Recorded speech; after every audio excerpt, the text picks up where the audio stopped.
Salut à tous. Avant de passer pour le quintet de demain à Chantilly sur les 1200 mètres, on va revenir vite fait sur la journée d'aujourd'hui. Je vous avais donné trois chevaux. Talisman Touch est imposé, comme je l'espérais. À Moulins, le 204 Pisorno s'est imposé et le 601 Nanagina est troisième.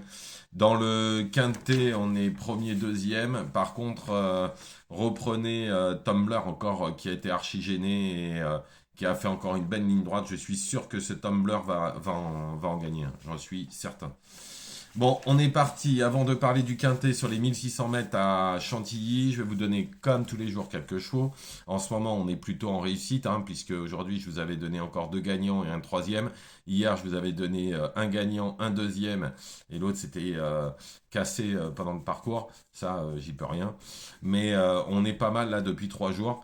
Donc, on est parti. Alors, dans la troisième à Chantilly, le 305 Tahiri. La dernière fois, il était sûr de faire l'arrivée, Tahini.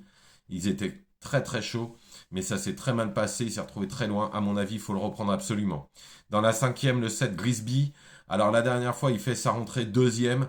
Après des petits pépins de santé, on pourrait retrouver le vrai Grisby qui est en 17 de valeur, n'a jamais été aussi bas. Le vrai Grisby en 17, il se baladerait dans cette course. En plus, il a Christophe Soumillon sur le dos. Il y aura que le 17 à la corde à gérer, mais s'il arrive à le gérer, je suis pas inquiet par rapport au jockey. Il pourrait s'imposer de 3, il n'y aurait pas de croix à crier au scandale. Ensuite, dans la septième, le 9, Rubis Gold. Alors, malgré sa victoire la dernière fois et la surcharge, il a quand même fini quatrième. Donc attention, il peut se replacer ici. Par contre, dans cette septième course aussi, donc à part le 9 Rubis Gold, attention au 4 Joy Celeste. Pour quelques-uns qui me connaissent, ils savent très bien que je connais très bien l'entourage. On m'avait dit il y a à peu près 15 jours, attends le gazon, ça va être beaucoup mieux que la PSF. Faut savoir que ce Joyce Galest, ce 704, avait battu un certain Talisman Touch.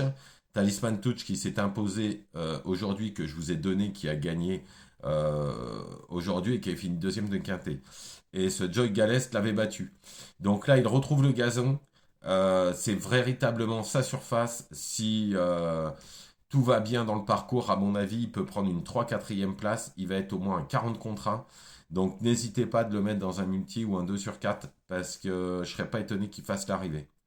Et dans la huitième, le 5, Scarface. Alors je vous l'avais déjà donné la dernière fois, mais il s'est retrouvé beaucoup trop loin. Il a fini quatrième. Là, si ça se passe mieux dans le parcours, alors elle n'a pas une marge de manœuvre énorme, mais si ça se passe mieux dans le parcours, il peut prendre tous les jours une 2-3e place. Donc on y va dans ce quintet de Chantilly, 1200 mètres, ça va être très très compliqué. Vous savez que les quintets de 1200 mètres, vous courez 10 fois la même course, c'est jamais la même arrivée. Donc n'hésitez pas à faire plutôt des multis ou des champs réduits parce que à mon avis ça va encore payer comme c'est souvent sur ce genre de parcours et sur ce genre de course. En tout cas, j'ai choisi le 12 Wild West en première position. Sa quatrième place dernièrement n'est pas passée inaperçue. Il devrait lutter pour la victoire à mon avis cette fois-ci.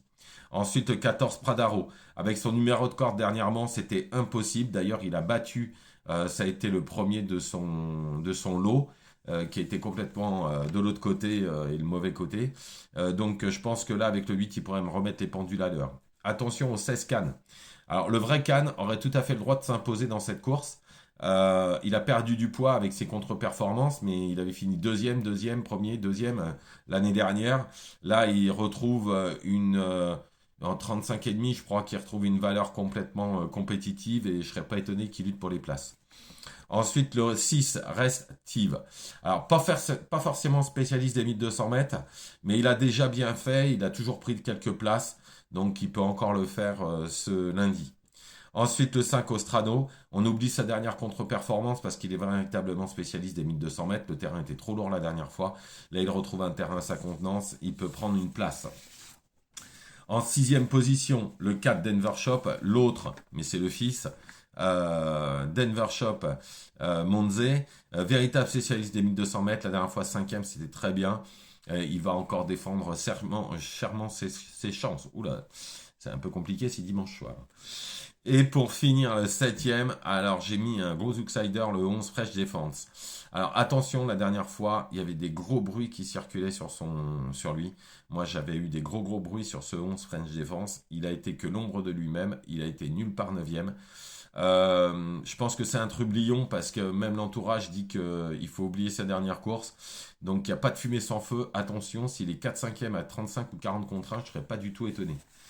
Donc on récapitule pour ce quintet, le 12 Wild West, le 14 Pradaro, le 16 Cannes, le 6 Restive, le 5 Autrano, puis le 4 Denver Shop et le 11 French Defense.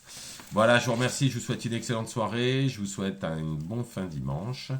Ne faites pas n'importe quoi, je vous retrouve lundi, demain, pour les courses de mardi.